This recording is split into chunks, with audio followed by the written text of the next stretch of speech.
चलो आज 51 માં આપણે નવા શબ્દોની શરૂઆત કરીએ જેમાં આપણે ખરીદી સુધી જોયું હતું આજે એનો વિરોધી શબ્દ વેચાણ કોને કહેવાય શબ્દનું નામ શું છે વેચાણ બરાબર તો વેચાણ જેમ ખરીદીનો વિરોધી શબ્દ વેચાણ છે તો એની પરિભાષા એનાથી વિરોધ થતી હશે જેમ કે વેપારી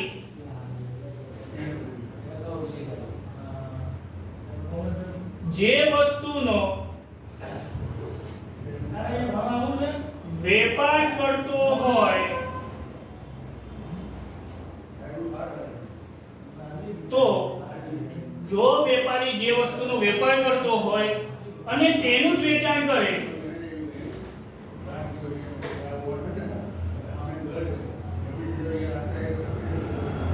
એટલે અહીંયા આપણે થોડો શબ્દ બદલીએ કે તે માલનું જ વેચાણ કરે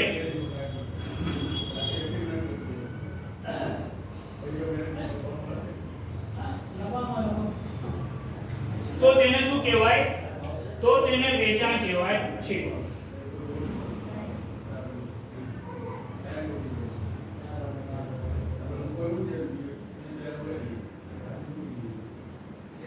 ઉદાહરણ લખી નાખીએ આમાં આટલું લખવું એ ઇનફ જ છે દાખલા તરીકે અનાજનો વેપારી અનાજનું વેચાણ કરતો હોય તો તેને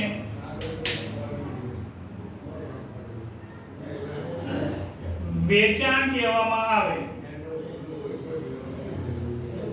જો અન્ય વસ્તુનું વેચાણ કરે ને તો એને વેચાણ ના કહેવાય એને માત્ર આવક કરી કહેવાય જેમ કે અનાજનો વેપારી હોય એની ત્યાં ફર્નિચર બગડી ગયું તો એ ફર્નિચરનું વેચાણ કરે તો એ વેચાણ કર્યું ના કહેવાય એ એક રીતના આવક પ્રાપ્ત કરી કહેવાય અથવા બીજા અર્થમાં કહું તો એને મિલકત વેચી કહેવાય બરાબર એને પ્રોપર વેચાણ શબ્દ ના કહેવાય પણ જો વેપારી જે વસ્તુનો વેપાર કરતો હોય એ જ વસ્તુનું વેચાણ કરે તો જે માલનું વેચાણ કરે તો જ એને વેચાણ કર્યું કહેવાય બરાબર હવે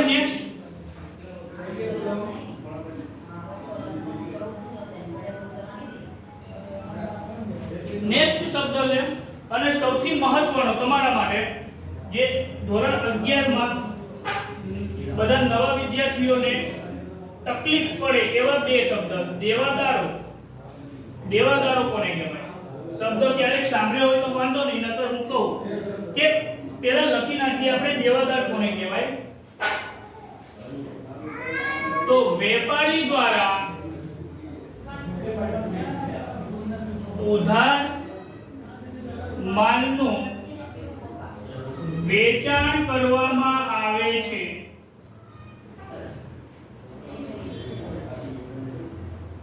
ત્યારે વેપારી દ્વારા ઉધાર માલનું વેચાણ કરવામાં આવે ત્યારે એ માલ ગ્રાહક ખરીદતા હોય તો ત્યારે ગ્રાહકો એક દેવાદાર બને ટૂંકમાં કહું તો જેના જોડેથી પૈસા લેવાના હોય જેના પાસે પૈસા લેવાના હોય એ દેવાદાર અને જેને પૈસા આપવાના હોય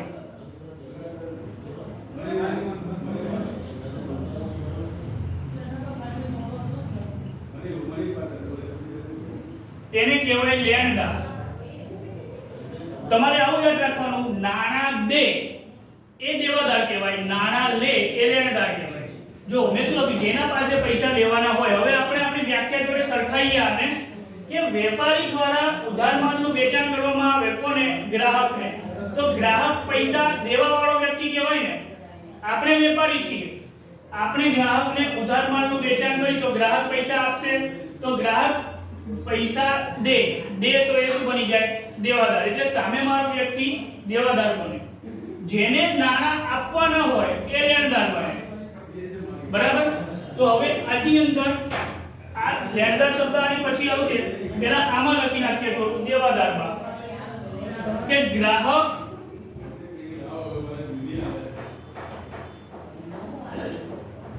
જેટલા રૂપિયા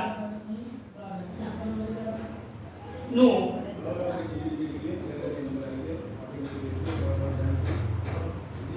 ઉધાર માલ ખરીદે તેને તેટલા રૂપિયાનો દેવાદાર ગણાય.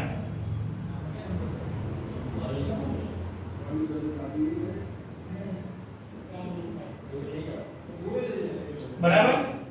ગ્રાહક જેટલા રૂપિયાનો માલ ખરીદે એટલા રૂપિયાનો એ દેવાદાર ગણાય. વેપારી દ્વારા ઉધાર માલનું વેચાણ કરવામાં આવે ત્યારે ગ્રાહકો એ દેવાદાર બને.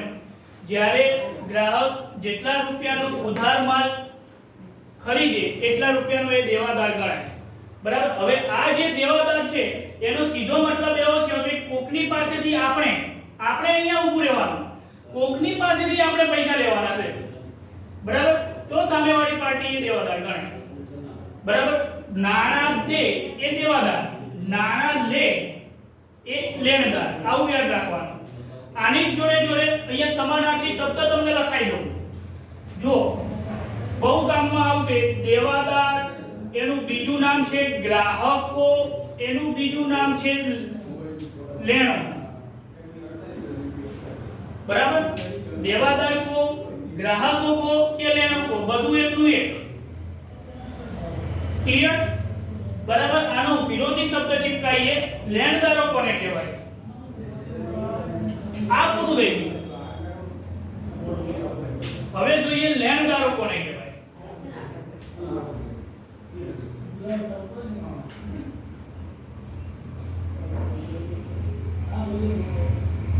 તો જો વેપારી જે રીતે ઉધાર માલનું વેચાણ કરે એ રીતે વેપારી પોતાને વેપાર કરવા માટે ઉધાર માલની ખરીદી પણ કરતો હશે. અનાજનો વેપારી હોય એ અનાજ ક્યાંકથી તો ઉધાર ઉપર લાવતો હશે ને, ક્યાંકથી તો શાક ઉપર લાવતો હશે ને. તો એ જે ઉધાર ખરીદી કરો એના લીધે લેણદાર ઊભા થાય. તો અહીંયા લખીએ જ્યારે વેપારી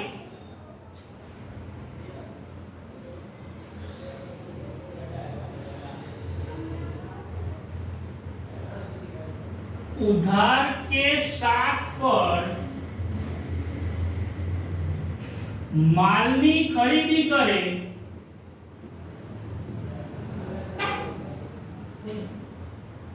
ત્યારે લેણદાર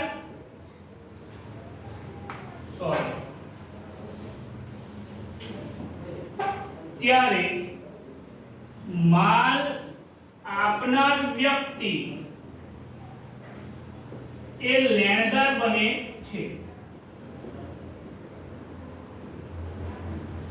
લેણદાર શું કરે? નાણાં લે.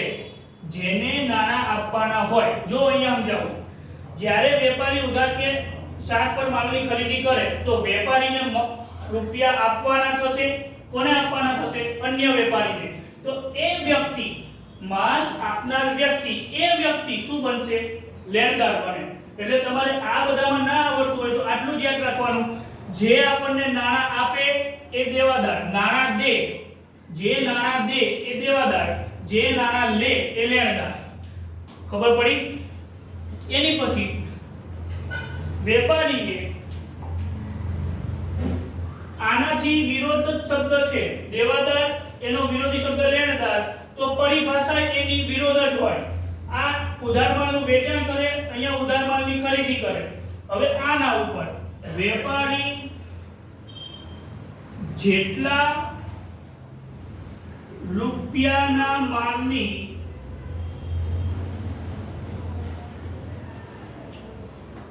ઉધાર ખરીદી કરે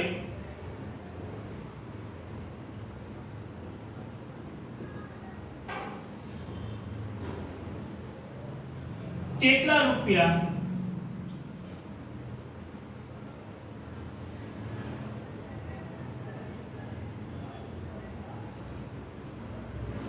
લેણદાર બને. બરાબર. કેટલા રૂપિયાનો તે લેણદાર નથી બનતો, સામેવાળો વ્યક્તિ બને. એટલે અહીંયા લખી નાખું કે વેપારી જેટલા રૂપિયાના માલની ઉધાર ખરીદી કરે તેટલા રૂપિયાનો તે વ્યક્તિ એટલે કોણ? માલ આપનાર વ્યક્તિ.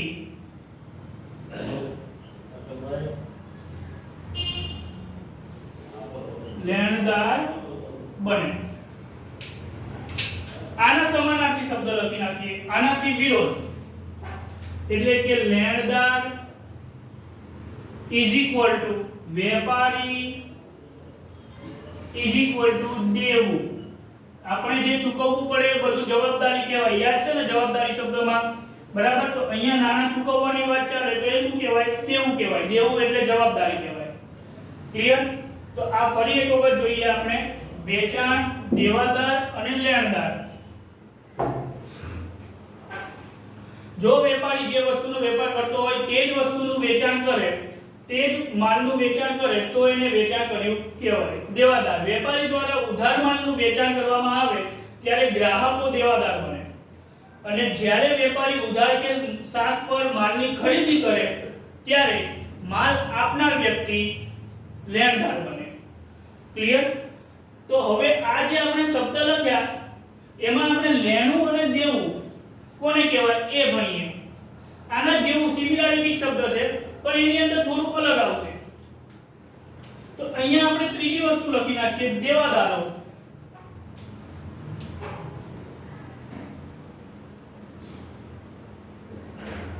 એ ચાલુ મિલકત છે. કઈ મિલકત? ચાલુ મિલકત. ચાલુ મિલકત કોને કહેવાય? આપણે બે ભણી ગયા, બિન ચાલુ અને ચાલુ. એક વર્ષના સમયગાળાની અંદરની મિલકત હોય એ બધી ચાલુ મિલકત કહેવાય. એક વર્ષ કરતા લાંબા ગાળા માટે હોય એ બિન ચાલુ મિલકત કહેવાય. હવે જુઓ દેવાદારો, તો એને તો એક વર્ષમાં તો પૈસા ચૂકવવા જ પડે ને, બરાબર? એટલે કે આ જે સમયગાળો છે એક વર્ષની અંદરનો છે તો એ કઈ મિલકત કહેવાય? ચાલુ મિલકત. આનાથી વિરોધી લેણદારમાં કે લેણદારો એ ચાલુ જવાબદારી છે અથવા તો ચાલુ દેવું છે. દેવું ના લખાય, શબ્દ ખરાબ લાગે એટલે અહીંયા લખાશે લેણદારો એ ચાલુ જવાબદારી ધરાવે છે.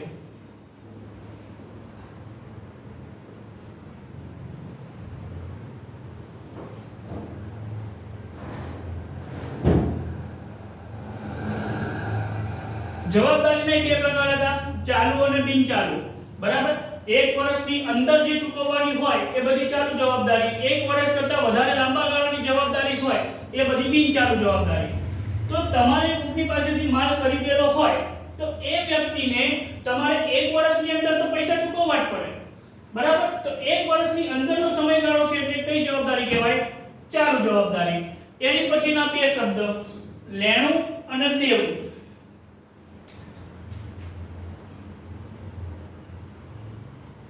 તો સૌથી પહેલા ભણીએ લેણું કોને કહેવાય?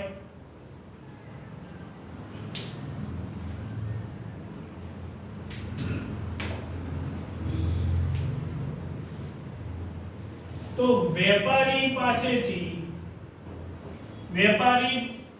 દ્વારા ધંધાકીય વ્યવહારમાં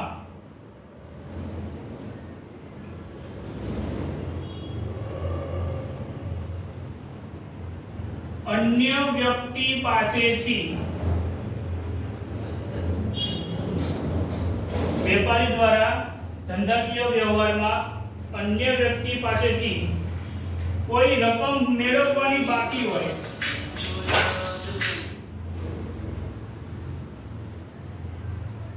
કોઈ રકમ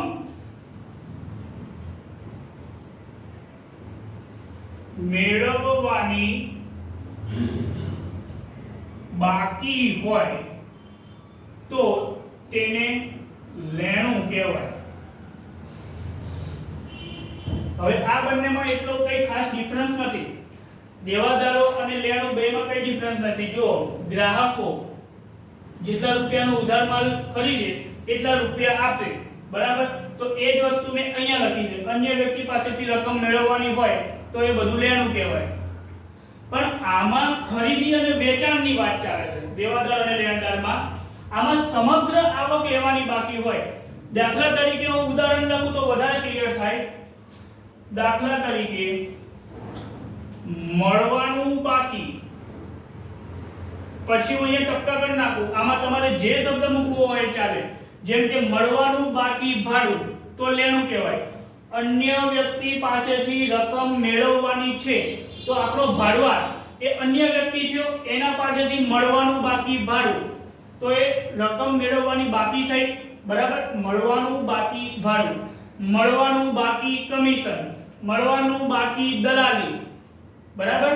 મળવાનું બાકી કોઈ બિલ અલગ રીતે, બરાબર. તો આ જે કોઈ પણ વસ્તુ મળવાની બાકી હોય એના સિવાય અગાઉથી ચૂકવેલ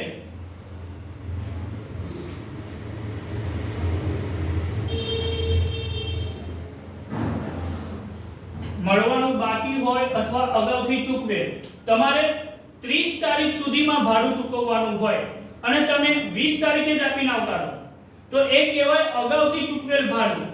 એ જ રીતના કોઈ પણ શબ્દ તમે અહીંયા મૂકો, અગાઉથી ચૂકવેલ ભાડું, અગાઉથી ચૂકવેલ કમિશન, બરાબર. અગાઉથી ચૂકવેલ પછી કોઈ પણ ખર્ચ હોય, બરાબર. તો આ જે વસ્તુ છે અગાઉથી ચૂકવેલ, એ બધી શું કહેવાય? લેણું કહેવાય. આપણે 10 દિવસ એડવાન્સ એને ચૂકવી દીધી. 30 તારીખનું ભાડું હતું પણ આપણે 20 તારીખે ચૂકવી દીધું. આપણે 30 તારીખ પહેલા એ પાછું પણ માંગી શકીએ. એને એમ કહીએ કે તમારે 30 તારીખે લેવાનું છે ને, અત્યારે કે મને પાછું આપો 30 તારીખે, હું પાછું તમને આપી દઈશ, બરાબર. તો એ જે અગાઉથી ચૂકવેલ ખર્ચ છે એ બધું શું કહેવાય? લેણું કહેવાય. મળવાનું બાકી હોય એ પણ શું કહેવાય? લેણું કહેવાય. તો આ લેણું, જેમ આને શું કીધું, દેવાદાર અને લેણું એ સમાનાર્થી શબ્દો છે. તો સીધી વસ્તુ છે, દેવાદાર એ ચાલુ મિલકત હોય તો લેણું પણ શું હોય? ચાલુ મિલકત જ હોય. લેણું એ ધંધાની ચાલુ મિલકત છે.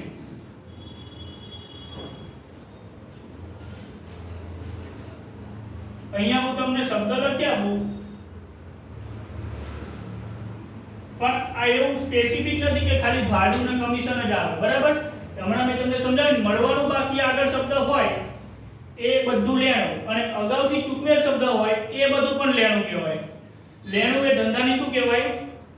ચાલુ મિલકત કહેવાય. ચલો એના સિવાય લાંબા ગાળાના લેણા, બરાબર. જેમ કે કોકને તમે લોન આપી હોય, આ બધું હોય 1 વર્ષના સમયગાળાની વસ્તુ થઈ.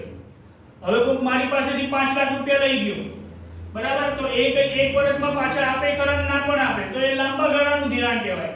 તો અહીંયા એવું લખાશે કે આપેલ લોન, લીધેલી લોન નહીં હો, આપેલી લોન. લીધેલી લોન એ દેવું ગણાય, આપેલી લોન એ લેણું ગણાય.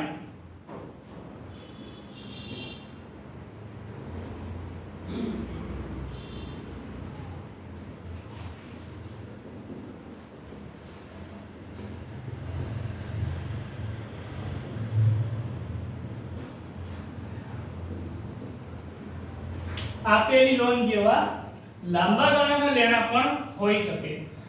આનું વિરોધી શબ્દ દેવું, દેવાદારનો વિરોધી લેણદારો, તો એની પરિભાષા એનાથી આખી વિરોધી લખી. એવી જ રીતે લેણુંનો વિરોધી શબ્દ દેવું, તો આનું આખું ઉલટું એમાં છાપી દો એટલે એની પારિભાષિક શબ્દ બની જાય.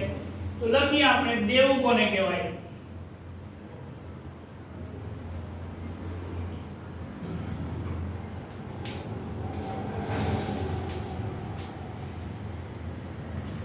વેપારી દ્વારા ધંધાકીય વ્યવહારમાં અન્ય વ્યક્તિ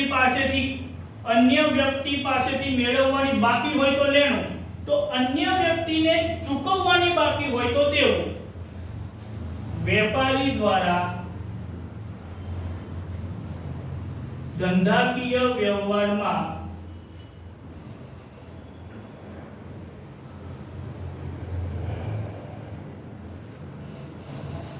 અન્ય વ્યક્તિને કોઈ રકમ ચૂકવવાની બાકી હોય તો તેને દેવું કહેવાય. તમારી જાણકારી માટે અહીંયા હું લખી નાખું, લેણુમાં દેવાદાર, આ જે લખ્યું એ અને લેણી હુંડી નો પણ સમાવેશ થાય. આ એના ઉદાહરણ છે. દેવાદારને પણ શું કહેવાય? લેણું જ કહેવાય ને, બરાબર. એટલે દેવાદાર અને લેણી હુંડી, આ લેણી હુંડી શું છે ને એ અત્યારે ખબર નહીં પડે. આ શબ્દ પતવા દો, આની પછી હુંડી કોને કહેવાય એ શીખવામાં આવશે, બરાબર. વેપારી દ્વારા ધંધાકીય વ્યવહારમાં અન્ય વ્યક્તિને કોઈ પણ રકમ ચૂકવવાની બાકી હોય તેને દેવું કહેવાય. આ પેલાનું વિરોધી લખી નાખ્યું. હવે બીજી વસ્તુ, મળવાનું બાકી કોઈ પણ વસ્તુ હોય એને શું કહેવાય છે? લેણું. તો ચૂકવવાનું બાકી કંઈ પણ હોય એને શું કહેવાય? દેવું. તો લખીએ ઉદાહરણ. દાખલા તરીકે ચૂકવવાનું બાકી, પછી કઈ પણ વસ્તુ હોય ચૂકવવાનું બાકી, ભાડું, આપણે જે જગ્યાએ ધંધો કરતા હોઈએ એ ભાડાની જગ્યા હોય તો ચૂકવવાનું બાકી ભાડું, ચૂકવવાનું બાકી ભાડું એ દેવું કહેવાય. ચૂકવવાનું બાકી વીજળી બિલ દેવું કહેવાય. ચૂકવવાનું બાકી ટેલિફોન બિલ તો એ બધું દેવું કહેવાય. અહીંયા લખ્યું છે અગાઉથી ચૂકવે, તો એનાથી વિરુદ્ધ અહીંયા લખાશે અગાઉથી મળેલ.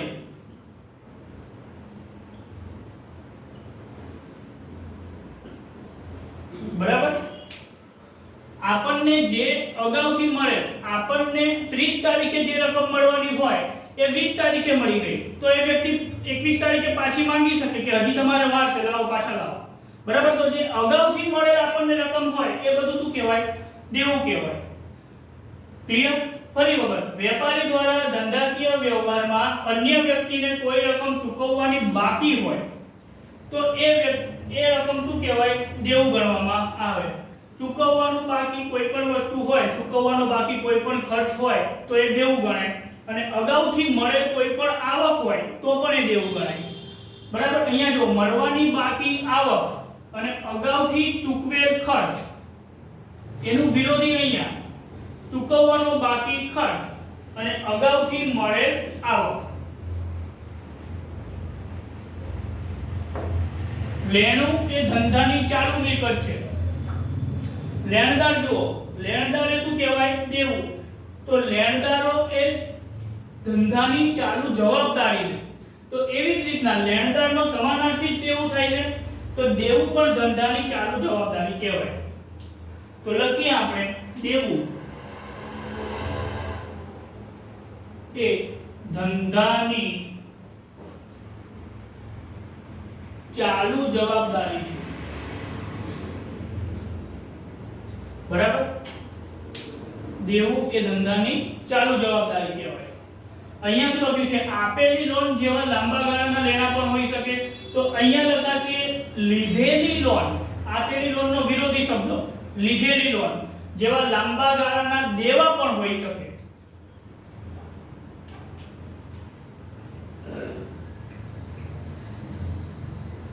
લીધેલ લોન જેવા